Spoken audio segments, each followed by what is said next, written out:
নমস্কার, Chatterjee tours and ট্রাভেলসের পক্ষ থেকে অমিতাভ চ্যাটার্জি বলছি। আমার পাশে যিনি বসে আছেন, প্রথমে আলাপ করিয়ে দিই, মিস্টার দীপেন নাথ কুমায়ুনে থাকেন, অর্থাৎ নৈনিতাল। আমাদের সাথে ইন্টারন্যাশনাল ট্যুরগুলো সুনীতি ট্যুরস অ্যান্ড ট্রাভেলস আর চ্যাটার্জি ট্যুরস অ্যান্ড ট্রাভেলসের সাথে আমরা ইন্টারন্যাশনাল ট্যুর করে থাকি। এবারে অবশ্য আমরা ডোমেস্টিক ট্যুরও করছি ডিসেম্বর মাসে গুজরাতে। তো ওনার আরেকটা পরিচয় যখন দিলামই, আরেকটা পরিচয় দিতেই হবে, সেটা হচ্ছে উনি কিন্তু কুমায়ুনের কাজ ভালো করেন। এবারে আগামী যে পুজোর সময় যারা যারা পুজোতে কুমায়ুন সেক্টর বেড়াতে যেতে চান, যারা অলরেডি ফ্লাইটের টিকিট বা ট্রেনের টিকিট করে ফেলেছেন, তারা সরাসরি কিন্তু এই দীপেনদার সঙ্গে যোগাযোগ করতে পারেন। দীপেনদা, আপনার ফোন নাম্বারটা একটু যদি বলে দেন। ফোন নাম্বারটা আপনি অমিতাভদের কাছে পেয়ে যাবেন, আলাদা করে আমার বলার দরকার নেই, অনেকেই এর মধ্যে চেনেন। ঠিক আছে, আমাদের কমেন্ট বক্সে বা আমাদের যে এর মধ্যে থাকবে বক্সের মধ্যে আমরা আপনাদের ওনার নাম্বারটা পাবেন। এবারে রিসেন্টলি আমাদের একটা ট্যুর ছিল রাশিয়া, 12 আগস্ট থেকে 20 আগস্ট পর্যন্ত। আজকে ভোরবেলা 3:30 সময় আমরা কলকাতায় ফিরে এসেছি। অবশ্য আমি রাশিয়ায় এবার যাইনি, রাশিয়া দীপেনদার টিমটা নিয়ে গেছেন। আজকে আমরা একটুখানি দীপেনদাকে জিজ্ঞাসা করবো, ঠিক ইন্টারভিউ নয়, মানে এমন কিছু প্রশ্ন ওনাকে করবো যাতে করে যারা রাশিয়া যেতে চান আগামী দিনে আপনারা অনেক কিছু জানতে পারবেন ওনার কাছ থেকে। ছোট্ট আকারে করছি, ধৈর্য ধরে শুনবেন। আচ্ছা দীপেনদা, বলুন, এই যে রাশিয়া গেলেন 12 তারিখে, তা কলকাতায় থেকে কিভাবে গেলেন? কলকাতা থেকে দেখুন, রাশিয়া যাওয়া খুব ইজি, এখন আর কোনো টাফ নেই, কোনো ঝামেলাও নেই। অনেকেই ভয় পাচ্ছিলেন যে রাশিয়ায় কীভাবে যাবো, ইউক্রেনের যুদ্ধ চলছে, ইরানের একটা যুদ্ধ চলছে, তার মধ্যে দিয়ে রাশিয়া যাওয়া একটা খুব রিস্ক, যার জন্য অনেকেই জাননি। এবার ছোটো টিম গেছিলো, আমাদের 10 জনের টিম ছিল। তো যাই হোক, অমিতাভ তার কোনো একটা সমস্যার কারণে যেন যেতে পারেনি।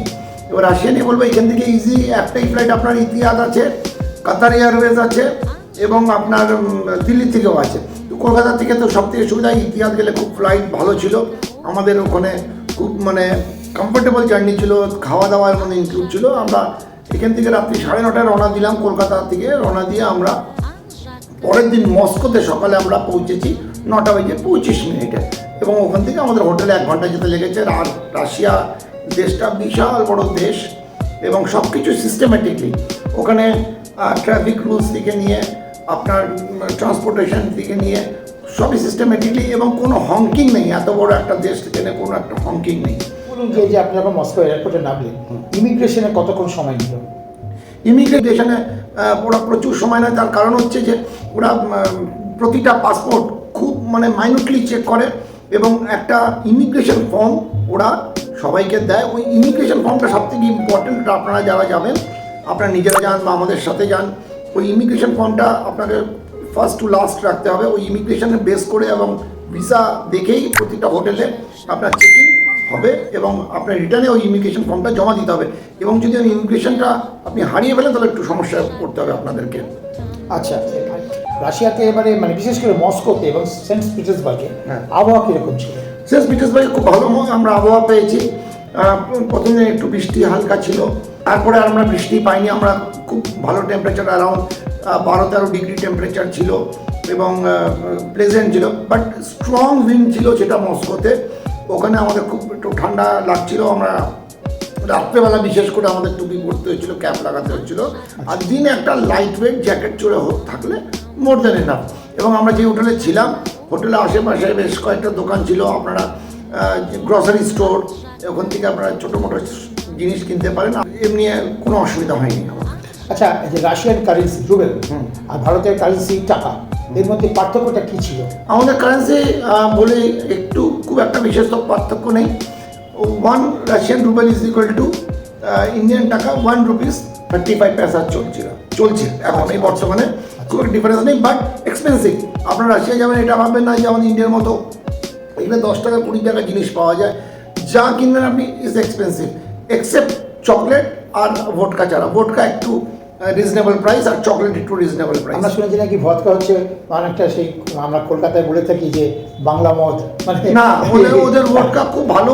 বিশেষ করে আপনারা যদি ভোটকা কেনেন, তাহলে বেলুকা কিনবেন, বেলুকা ওদের সব থেকে বেস্ট। আর তারপরে হচ্ছে চিস্তি রশি। আচ্ছা, চিস্তি রশি তার সেকেন্ড ওদের। এই দুটোই সবাই খায়, আর এবং সব মেয়েরা ছেলেরা সবাই ভোটকা এবং সিগারেট খায়। আচ্ছা, আমরা তো জানি যে রাশিয়া মানে হচ্ছে ইউএসএসআর, 1991 ভাগ হয়ে গেল রাশিয়া।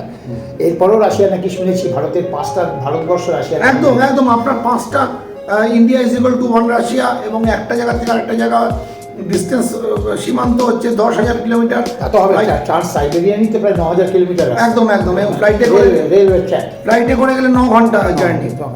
আচ্ছা, 9 ঘন্টা যায়, 9 ঘন্টা ভাবা যায়, মানে অনেকটা কাছাকাছি, প্রায় লন্ডনের কাছাকাছি আমরা চলে আসবো দিল্লি থেকে। একদম একদম, হ্যাঁ, দিল্লি থেকে আমরা লন্ডনের কাছাকাছি চলে আসবো। লন্ডন কি, লন্ডন চলে এসেছি একদম একদম। আচ্ছা, আরেকটা কথা আপনি বলুন যে মস্কোতে যে ঘুরলেন, আপনারা মস্কোতে ঠিক রাত্রি ছিলেন? মস্কোতে আমরা ছিলাম 4 রাত্রি। প্রথমে আমরা 3 রাত্রি ছিলাম, তারপরে আমরা ট্রেন ধরলাম, টাপসান ট্রেন ধরে আমরা ফার্স্ট ট্রেন ধরে আমরা গেলাম পিটার্সবার্গে। ওখানে 3 রাত্রি, আবার ব্যাক করে 1 রাত্রি ছিলাম ট্রেন ধরে, আবার তারপর ফ্লাইট ধরে আমরা ইন্ডিয়া ব্যাক করে এসেছি। আচ্ছা, এই যে সেন্ট পিটার্সবার্গ তো মানে হচ্ছে লেনিনগ্রাড, যেটা আগে বলা হতো, তাই? একদম ঠিক। আচ্ছা, এই মস্কোতে আপনারা কি কি দেখলেন, ছোট্ট করে একটু বলেন।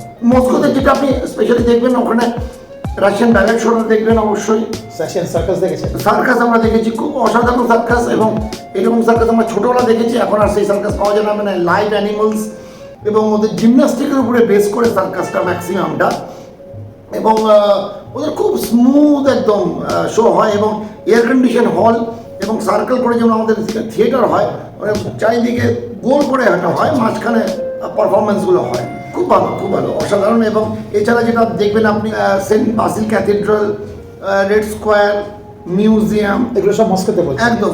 আর যেখানে পুতিন বসেন, যে অফিসটা তার ঠিক মাঝামাঝি, একদম দুজনের মাঝখানে আমরা একটু অসুবিধা পড়েছিলাম। পুতিন সেদিন ওখানে এসেছিলেন, যার জন্য সেন্ট পিটার্সবার্গটা বন্ধ করে দেওয়া হয়েছিল। আমরা কি করলাম, সেদিন আমরা দেখতে না পেরে পরের দিন আমরা ভিজিট করেছি। একদম। আর সেন্ট পিটার্সবার্গ কেমন লাগলো? ট্রেন জার্নিটা একটু বলুন ছোট্ট করে। ট্রেন জার্নিটা অসাধারণ ছিল। আমরা ইন্ডিয়াতে ভাবতেই পারি না, একটা সাউন্ড নেই, একটা জার্কিং নেই, ট্রেন এত স্মুথ ছিল। 250 আমি দেখছিলাম বারবার মিটারে, স্পিডোমিটারে 245, 250 এরকম স্পিডে যাচ্ছিল, এবং একটা জার্কিং ছিল না, বোঝাই যাচ্ছিল না। এর ভেতরে ট্রেনটা পুরো জয়েন্ট ছিল, এবং ভেতরে ডাইনিং ছিল, যে আপনারা লিকার অথবা কফি, চা ইত্যাদি স্ন্যাক্স আপনারা কিনেও খেতে পারেন, এবং ভেন্ডারও থাকে মাঝে মাঝে। কমপ্লিমেন্টারি ছিল কোনো ফুড? না, আমাদের কোনো কমপ্লিমেন্টারি ছিল না, আমরা কোনো আমাদের ইনক্লুশন আমরা কিছু করি না। আচ্ছা আচ্ছা আচ্ছা, একটা প্রশ্ন, যে ভারতীয় রেস্টুরেন্ট কেমন পেলেন মস্কোতে বলুন? খুব ভালো। আমরা 2 জায়গায়, আমরা মস্কোতে আর পিটার্সবার্গে আমরা ইন্ডিয়ান রেস্টুরেন্টে খেয়েছি, এবং ইন্ডিয়ান রেস্টুরেন্টে আমরা পিৎজাও খেয়েছি, রাশিয়ান ফুডস খেয়েছি, এবং ইন্ডিয়ান ফুডস তো অসাধারণ। এভরিডে আমাদের প্রচুর মেনু ছিল, এবং লাস্টে সুইট ডিশ দিয়ে এন্ড হতো, এবং আমরা অনেক সময় কেউ ডিমান্ড করতে এক্সট্রা কফি বা টি, সেটাও ওরা দিয়েছে, তার জন্য ওরা কোনো এক্সট্রা আমাদের কাছে চার্জ করেনি। মানে খাওয়া এত হতো যে প্রতিদিন আমাদের ওয়েস্ট হতো, আমাদের গেস্টরা বলতেন এত খাওয়ার কেন, কিন্তু ওখানে সিস্টেম হচ্ছে বুফে সাজিয়ে দেওয়া, আপনার যে যতটা পারবেন আপনারা নেবেন। মানুষজন কেমন লাগলো? মানুষরা খুব ভালো, ওখানে খুব সিম্পল, আর কোনো এক্সট্রা ফ্যাশন নেই, যেটা আমরা রাশিয়া শুনে আসছি অনেক কিছু কারেকশন, অমুক তমুক, এরকম অনেক কিছু পাইনি। হ্যাঁ, ওদের একটু ওরা রিজার্ভ, ওরা ক্যাটাগরি, এবং প্রতিটা রাশিয়ানসের বাড়িতে একটা করে আপনি পেট ডগ পাবেন। আর যেটা বিশেষ, ওদের প্রতিটা অকেশনে ওরা ফ্লাওয়ার গিভ অ্যান্ড টেকের ব্যাপার থাকে। যখন একজন আরেকজনের বাড়িতে যখন যায়, যে ফ্লাওয়ার বুকে নিয়ে তারা যায়, এটা ওদের কালচার। রাইট। ডিসিপ্লিন কেমন রাশিয়া? একদম ডিসিপ্লিন, ওয়েল ডিসিপ্লিন। মানে ওখানে আপনি পাবেন না যে রাস্তায় কেউ দৌড়চ্ছে, সিগন্যাল অফ যখন হবে তখন হেঁটে আপনি রাস্তা ক্রস করবেন, সিগন্যাল অফ হবে তখন গাড়ি পাস করছে, এবং বাড়ির রাস্তা প্রচুর চওড়া। আপনি ধরুন এক রাস্তা, আমাদের এখানে যা রাস্তা মেন রোড, তার 4 টাইমস চওড়া রাস্তা, এবং প্রচুর স্পিডে গাড়ি চলে ওখানে। অনেকক্ষণ ধরে কথা হলো, আর বাড়ানোর আমাদের ইচ্ছে নেই, কারণ আপনারা ধৈর্য ধরে শুনবেন দয়া করে। এটা নিয়ে এসছেন এই আমাদের ওখানকার রুবেল নোট উনি নিয়ে আসছেন, সব বেশ সুন্দর সুন্দর সব রুবেল নোট এখানে, এগুলো কালেকশন করার জন্য। এখানে অনেক উনি কালেকশন করতেও ভালোবাসেন, আর যারা বেড়াতে যান তাদের কারেন্সিগুলো উনি অ্যারেঞ্জমেন্ট করেন। আর আমার জন্য, আমি যেতে পারিনি তো, আমি ছোটো মানুষ বলে আমার জন্য বেশ চকলেটগুলো নিয়ে এসছেন উনি। এই চকলেটগুলো ওখানে আপনার চকলেট কিন্তু অবশ্যই নেবেন, চকলেট ভেরি রিজনেবল প্রাইস, অনেক ধরনের চকলেট পাবেন ওখানে। এইটা খুব স্পেশাল চকলেট ওখানকার, এই ছবিটা আপনি দেখলে বুঝতে পারবেন। আচ্ছা, এটাও নিয়ে এসছে, আমাকে গিফট করেছেন। আচ্ছা, এইটাও একটা আমাকে দারুণ গিফট করেছেন। আসলে রাশিয়া যেতে পারিনি, তারপরে আমাকে তো একটু ছেলে হলো না, তবে খুব ভালো হয়েছে, একটু প্রত্যেকে খুব খুশি হয়েছে। হাঁটাতে যদি কম্প্রোমাইজ করেন তবে রাশিয়া দেখা যাবে না, সব জায়গায় গাড়ি যায় না। আপনাদের একটা মিউজিয়ামই হয়তো 24 কিলোমিটার ধরে, একটা 24 হারমিটেজ মিউজিয়াম আছে, যেটা আপনার পিটার্সবার্গে, ওটা 24 কিলোমিটার। বাপরে। ওটা যদি পুরোটা দেখতে হয় আপনার কাছে 8 থেকে 9 দিন লাগবে, কিন্তু আমরা তো সেটা সেই সময় ছিল না, আমরা ছোট করে দেখেছি, মেন দেখেছি। ছবি আপনাদেরকে খুব শীঘ্রই অমিতাভ দা আপলোড করবেন এবং আপনাদেরকে পাঠাতে থাকবো। আমি যা যা ছবি ভিডিওস করেছি অসাধারণ। আমরা ক্রুজ করেছি, নিমা রিভারের উপরে ক্রুজ করেছি। আমরা ক্রুজে যেটা করেছি ওখানে যে ক্রুজটা আপনি ছবি পাবেন পরে, অসাধারণ ক্রুজ, অসাধারণ। মানে আমরা তো এটা ভাবতেই পারি না ইন্ডিয়াতে এত সুন্দর ক্রুজ হতে পারে, লাক্সারিয়াস ক্রুজ। যাই হোক, আমরা আবার এই রাশিয়া কিন্তু করবো সামনের বছর। আপনাদের একটা কথা বলি, এই যে যুদ্ধ ইত্যাদি মিডিয়া যেগুলো দেখায় টাকায়, আমরা কিন্তু নিজেরা বিভিন্ন জায়গায় যাই, সেখানে কিন্তু এই ইম্প্যাক্টনেসগুলো দেখি না। না, আমাদের যখন ফ্লাইট আমাদের যখন ফ্লাই করেছে, আমাদের যেহেতু ইউক্রেনের সাথে একটু সমস্যা বলে ইউক্রেনের উপর যে ফ্লাই জোন ওই বন্ধ, একটু ঘুরে গেছে, একটু সময় বেশি লেগেছে, বাট দে আর ভেরি। সেটা আমাদের ইন্ডিয়ান যেসব এয়ারলাইন্স আছে, পাকিস্তান তো ওই স্কাইতে মানে পাকিস্তান অ্যাক্সেস তো করতে পারে একদম ঠিক সেরকমই এখানেও তাই। তার জন্য তার সাবস্টিটিউট রুট আছে। একদম একদম একদম। যে কোনো কান্ট্রি আপনি ভিজিট করবেন তারা সবসময় পাবলিককে সিকিওর করবে এবং সিকিওর করেই নিয়ে যাবে। কাউকে রিস্কে কেউ কোনো কান্ট্রি কাউকে কোথাও নিয়ে যায় না। থ্যাংক ইউ দীপেন দা, আপনি আমাদের সময় দিয়েছেন এবং আমরা দুজনের সেম বোর্ড ব্রাদার। আমরা চাইবো, এবং দীপেন দা কুমায়ুন দারুণ কাজ করেন, প্রায় 18 বছর ধরে কুমায়ুনে কাজ করছেন। ওনার একটা সুনাম আছে আপনারা জানেন। আপনারা যারা পুজোর মধ্যে যেতে চান বা পরবর্তীকালে ডিসেম্বর মাসে এক্সমাস হলিডেজে বা লিভে, আপনারা অবশ্যই ওনার সঙ্গে যোগাযোগ। একদম। নমস্কার।